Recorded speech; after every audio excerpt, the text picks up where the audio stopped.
1993. sprejemali strategijo razvoja slovenskega kmetijstva smo imeli 80% samopreskrbe. Danes smo to razpolovili. Vsaka država pa te želi, da ima čim več tega doma pridelanega in da pravzaprav to varnost vidi v samo pridelavi. Kako bomo to dosegli? Gospod minister, moje vprašanje bi bilo to, da ne bom predolg, pa vas vprašal čisto konkretno. Vi ste tudi za razvoj podeželja pristojne. Me zanima, zakaj ste dva razpisa iz ukrepa 3.2.2 razpisali tako, da ste najbolj razviti regiji Gorenjski dodajali po 10 točk v Triglavskem narodnem parku, ne pa recimo na tem nerazvitem področju, ker se nam število ljudi zmanjšuje, kjer mladi odhajajo. In če mladi odhajajo, potem pri tej starosti kmetov povprečni tam se približuje že krepko, čez 55 let ne morete pričakovati zadostne samopreskrbe. Torej, hvala lepa. To je čisto na kratko, pa še to povem, da se s tako politiko ne strinjam in ni pošteno dostojno. Hvala lepa. Za prvo vprašanje, minister, kar na kratko, da bomo vzeli potem še dve. Pomembno je, da tudi kadar se politiki oglašamo, uporabljamo vse približno točne podatke in da ne zavajamo prisotnih ljudi. Trenutna vrednost samooskrbe je v Sloveniji okoli 70%, ni 80-2, kar je potem 40%, okoli 40% je samooskrba samo pri zelenjavi. Slovenska samooskrba v tem trenutku je pa okoli 70% in njiha 5% gor ali dol. Cilj pa je seveda, da jo povečamo. Imamo pa po panogah zelo različne stvari. Najnižja oziroma relativno nizka je samooskrba pri vrtninah in oni tržne vrtnine se v tem trenutku gojijo na 1600 hektarjev. To je odvisno od klimatskih razmer na letni ravni 30-40%, koliko potrebujemo. Na tem področju imamo na srečo zadnje 2 leti rast in tudi tukaj mislim, da bo zelo velika rast tudi v bodoče, zato ker je najlažje rast doseči. In če pogledate samo s tem, kako smo sedaj odprli javne zavode, ki dejansko lahko nabavljajo, v tem trenutku imamo stanje, kakršnega še nikoli nismo imeli v Sloveniji, odkar jaz spomnim. Povpraševanje po slovenski hrani je končno večje, kot je trenutna proizvodnja. In ko pa uspemo ustvariti povpraševanje, pa proizvodnja, če odzadaj denar pa je, pa tudi narašča. Znotraj kmetijske proizvodnje, tukaj še trebno povedati, velik fiasko je bilo pri proizvodnji krompirja. Včasih smo imeli pri proizvodnji krompirja, smo bili izvozniki, tudi izvozniki semenskega krompirja in sedaj smo prišli na polovično samooskrbo. Pri nekaterih drugih panogah pa počasi celo rastemo. Recimo primer tega je mlečna proizvodnja, ki je za Slovenijo najbolj pomembna, pa še nekatere druge. Zdaj jaz konkretnih razpisih lahko povem takole, čisto podrobno vse konkretnih razpisov ne poznam, vendar poslanke in poslanci, ne vem v katerem mandatu, ste bili takrat prisotni ali pa ne, so sprejeli zakon o Triglavskem narodnem parku. Edini narodni park, ki ga imamo v Sloveniji, in zakon o Triglavskem narodnem parku je določal, da zato, ker se tam ljudem marsikaj prepove, marsikaj ne smejo početi, da pa dobijo tudi neke dodatne pravice. Dodatne pravice na področju dodatnih točk pri kmetijskih razpisih, dodatne pravice tudi pri infrastrukturnih in vseh ostalih razpisih. Žal moram povedati, da je svojo nalogo, kakor pogosto te države, zelo resno vzelo samo kmetijsko ministrstvo, ne samo v sestavi, ker sem jaz minister, tudi moji predhodniki, in so začeli dodajati za Triglavski narodni park, ker se zelo težko živi, mimogrede, dodatne točke. Težava pa je, da so ti razpisi, kar se ni tiče skoraj neizkoriščene. Nimajo kmetij.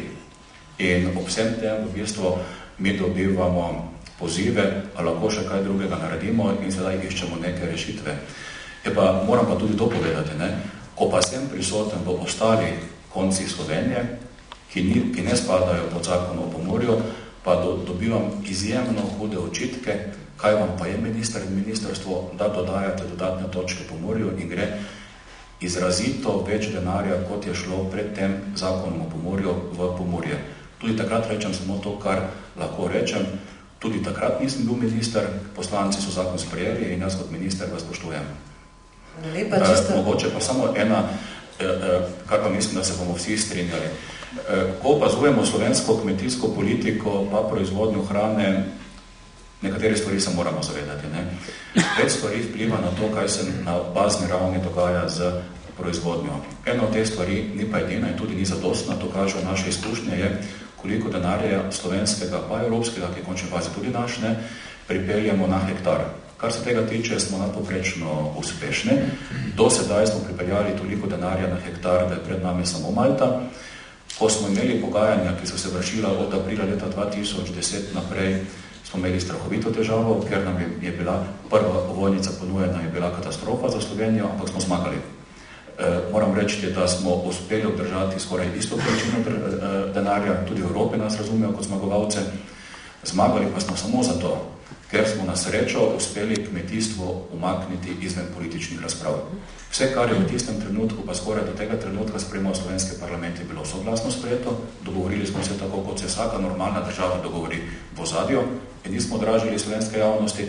V celoti smo se uskladili z vsemi strokovnimi in nevladnimi organizacijami in ko smo se pogajali v Bruslu, smo se vedno pogajali preko 3 strani. Evropski poslanci so dobivali, kadarkoli so hoteli naša stališča, tekoče, kadarkoli v realnem dnevu, nevladne organizacije, ki se neposredno pogajajo. Recimo, mladi kmeti imajo neposredno dostop do komisije in do komisarja Dačana Čolosa in tudi vladni predstavniki govorili smo en jezik in to nam je uspelo. Na drugem področju, to je strukturna velikost naših kmetij, to imamo težave. Nam konkurenčne kmetije so poprečno velike 20 hektarjev, naša kmetija je velika 6,5 hektarje, da pa recimo, če pogledamo recimo Nemčijo, Bavarci pravijo, mi imamo strahovit problem zato, ker je naša poprečna kmetija velika 30 hektarjev, nam konkurenčna nemška kmetija pa velika 46 hektarjev. In zato so se sedaj odločili za ta dodatek, ki verjamem, da bomo tudi mi v Sloveniji dogovorili do poprečne velikosti evropske kmetije. Na enem področju pa smo padli in to pa je področje povezanosti. Evropski kmet je poslovno večinoma dobro povezan, kjerkoli opazujemo, res pa je, da je to povezanost boji v zadnjih 140 let. Tudi pri nas so se začeli zadružni pa drugi sistemi pred 140 leti razvijati, tudi nekateri so bili dobro razviti, potem pa se je vmes po drugi svetovni vojni vse skupaj zaustavilo. In je sedanji razvoj traja ponovno komaj 40 let in potem se dogaja to, kar se trenutno v Sloveniji dogaja. Ne, če ste opazili, v tem trenutku se v Sloveniji pogosto ponovno dogaja to, kar se je zgodilo leta 2008 in nam ni bila zadostna šola. Namreč leta 2008 je v Evropi tudi zaradi klimatskih razmer akutno zmanjkalo mleka. In so v Slovenijo vdrli tuji kupci z zelo mamljivimi ponudbami. In so skoraj razgradili slovensko mlečno verigo od kmeta, zadrug do mlekarn in nas kupcev, ki pač hočejo imeti slovenski izdelek. In seveda je zelo, kar en del v bistvu proizvajalcev nasedel in je šel in potem je bil čez nekaj mesecev na cedilo. Ko je bilo mleka zadosti, so naši dobavitelji postali drugorazredni in je cela cena abnormalno padla. In si človek misli, ok, imeli smo grenko izkušnjo in smo se nekaj naučili. Leta 2013, zaradi klimatskih sprememb, bilo je dežja preveč, potem pa suša, se je stalež goveda v celi Evropi zmanjšal in tudi pri nas. Ponovno na nekaterih trgih akutno zmanjkuje mleka. Tu, če gledamo Avstrijo, Italijo, Hrvaško, ki svojim kmetom plačujejo neko ceno, manjkajočo mleko pa potem gredo iskati v druge države po nemogočih cenah, ki je doma ne plačujejo. In moram reči, da v tem trenutku je ponovno smo imeli ravno svet za kmetijstvo, ta teden je zasedal, slovenske mlekarne so prišli, svet je mi višamo ceno, teh vdorov pa ne zmoremo spremljati in se nam mlečna veriga ponovno trga. In jaz samo upam, da se ne bo zgodilo enako slabo, kot se je zgodilo leta 2008. Hvala, preč govorim, se prečujem. Res bi prosila za kratek odgovor. Dopolnilo še gospe Mazej Kukovič, prosim.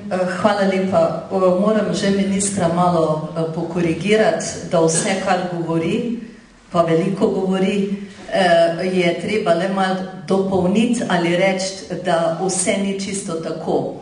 Predvsem ni tako, da je Slovenija prva po sredstvih, ki jih pridobi, a ne na tem področju.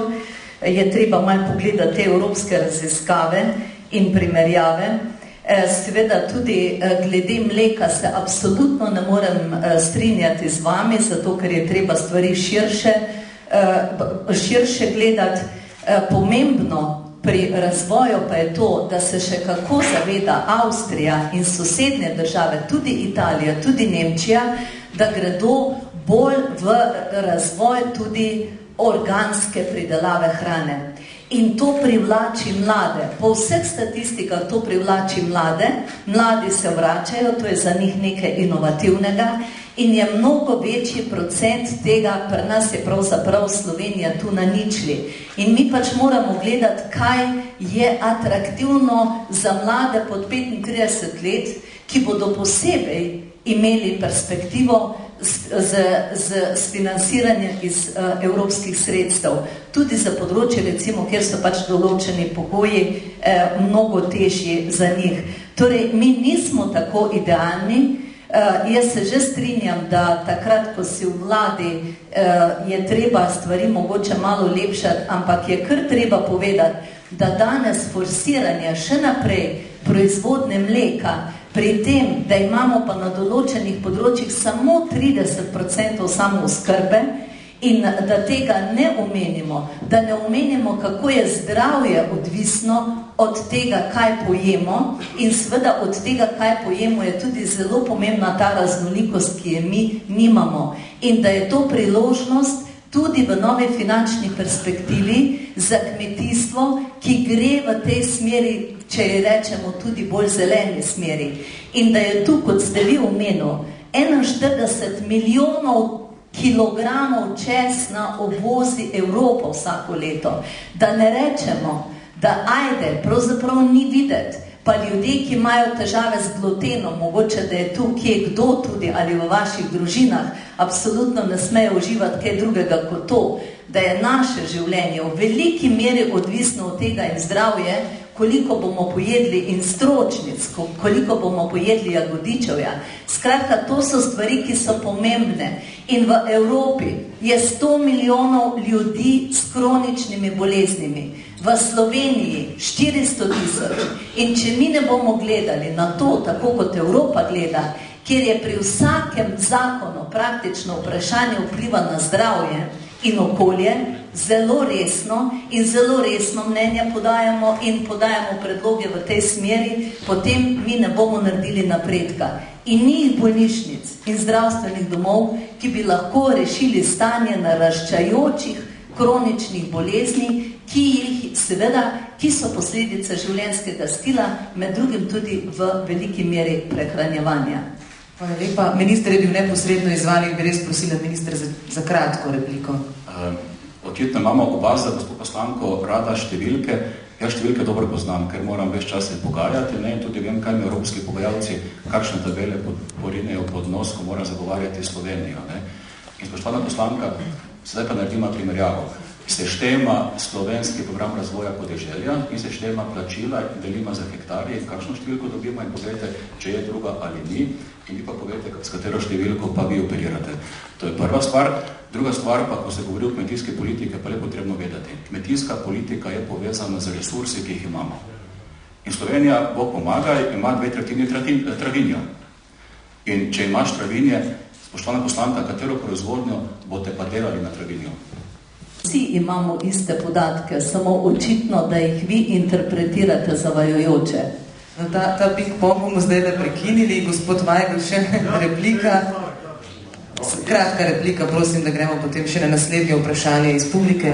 Jaz razumem kolegi, ki so na vladi in ki so v opoziciji. Jaz očitno nisem nekjer, ne? In bi poskušal iz te praske, ne? Potegniti nek recimo pozitiven nauk ali pa pogled. Ne? Gotovo je pomembno to, da se v Sloveniji lotimo resneje in bolj podprto tudi usmeritve na bio prehrano, na boljše kvaliteto. In ne pustimo ne bo samo cena tista, ki odloča o tem, a ješ domač česen ali kitajskega, ne? Ampak neka splošna kulturna raven, kaj pravzaprav hočemo iz te države narediti, kako vidim, da ne bomo samo lepa razglednica, ampak da bomo živeli na ta način to državo. Jaz sem pred kratkim, smo imeli neko posvetovanje pri predsedniku države o tem, kakšna naj bi bila Slovenija leta 2030. Jaz sem rekel, mene bolj zanima, kakšna bo 2013 ali pa 2014. In tam sem rekel, da seveda Slovenija ima svoj značaj tudi po tem, da nas je izoblikovala, naša kultura nas je izoblikovala. Mi smo kot narod preživeli zaradi svoje kulture. V politiki imamo pa zelo veliko ljudi, tisti, ki se zgrabijo za pištolo, ko pade beseda kultura in umetnost. To isto, mislim, del naše kulture je tudi to, da to lepo naravo in izredno privilegirano klimo, pravzaprav, ki jo imamo, znamo izkoristiti za najvišjo možno kvaliteto življenja. Življenja, ki se da in kvaliteto, ki se da tudi tržiti. In zato mislim, da ima svoje mesto v današnji razpravi ta dimenzija. Dajmo več narediti. Gospod Sok, jaz se z vami tudi strinjam. Kmetijstvo nekako ni odpisano. Kmetijstvo je bistvena stvar. Z njim pademo in ali obstanemo kot narod in kot država. Če bomo slovensko kmetijstvo znali spraviti na raven, da bo in učinkovito in da se bo lahko dobro prodalo, da bojo ljudje živeli, da bojo mladi ljudje videli v tem svojo perspektivo. Ampak mislim, da je tega če dalje več. In tukaj je Zofijo, mojo kolegico drago, temperament zanesel malo daleč, ko je rekla, mi smo na točki nič. Nismo na točki nič. Jaz vidim veliko pozitivnih stvari, ki se dogajajo, tudi v iniciativi mladih in v poskusih to samooskrbo opredmetiti, nekaj narediti, veliko je novih projektov. Jaz poznam enega iz Avstrije, ki sem ga tukaj poskušal pravzaprav promovirati, en poskus, ampak zdaj ne bom ga razlagal, en poskus, ki je v vaši soseščini, tako rekoč, ki ni poskus, ampak je uspel projekt v zgornji Avstriji, v Waldviertlu, kjer so se ljudje povezali, kjer so oživeli idejo zadružnega povezovanja. Pa ne na ideološki ravni, ampak na funkcionalni ravni. In so iz enega velikega področja, ki je bilo popolnoma zavrženo in marginalizirano, naredili fantastičen uspeh, eno zgodbo o uspehu v kmetijstvu. Ampak temelji na biološki predelavi hrane, na uporabi alternativnih virov energije, na uporabi spoštovanja vsega tistega, kar je tipičnega za tisti kraj. Jaz mislim, da tu je prostor za našo fantazijo, tudi za iniciativnost mladih in pod pogojem sposobnosti povezovanja. Ne, ti si naš, ti si njihov, ti si ta, ampak kje je naš skupni interes. In kmetijstvo je bolj kot kakršnokoli drugo področje pravzaprav kliče po tem dobro sosedskem sodelovanju, medgeneracijskem sodelovanju in ideološko neobremenjenem sodelovanju. V tem trenutku bi res prosila, če imamo še kakšno vprašanje iz publike. Ima še kdo kakšno vprašanje, gospod Sok, da mogoče pustiva? Zdaj lahko. Nimam vprašanja, samo moram povedati nekaj razgovoriti, ker zdaj se to tako vidi, da jaz širim nekaj napačne podatke. Jaz sem povedal podatek, ki izhaja iz letnega poročila, ki ga vsako leto objave Ministrstvo za kmetijstvo in ki ga obravnava Državni zbor. Če pa je ta, po vaših podatkih, samoskrba res 70%, potem pa smo itak dosegli na tem področju zavidljive rezultate. In pa še tepe vi niste dobro rekli, vložil ga je poslanec Vojčko, tako da ne rabim povedati, kdaj bo sprejet.